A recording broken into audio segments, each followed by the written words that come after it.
Our Kenmore dryer of 17 years is not drying like it used to. It's now taking almost twice as long to dry. So after doing a little research, found it's probably the Element. So I bought an Element kit off of Amazon. Comes with some other thermal switches and whatnot. We'll replace those as well as long as we're in there. But the main thing is we're getting the Element replaced so we can get back to drying a full load in just a matter of minutes instead of hours. I'm going to go ahead and get the parts switched out.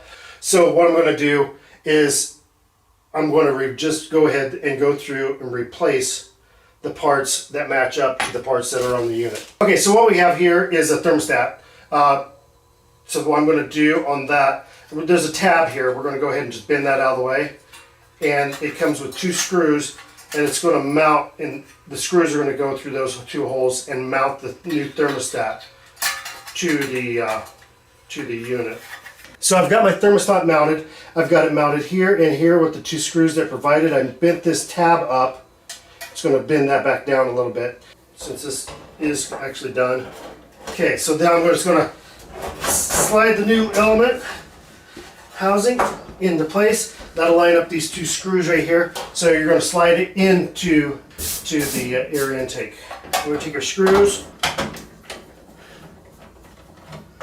and remove the old one and use the same screw and put that back in place. It's back in place. I've already tested the dryer. It is so much hotter than it was before. I just believe it's the faulty Element. Like I said, it's been over 17 years. I'm not sure exactly how long we've had this dryer. It's ran great, but it just needed a couple little extra parts to get her going back together again. And so everything's working and we're in good shape and start drying clothes again. Hope the video was helpful to you.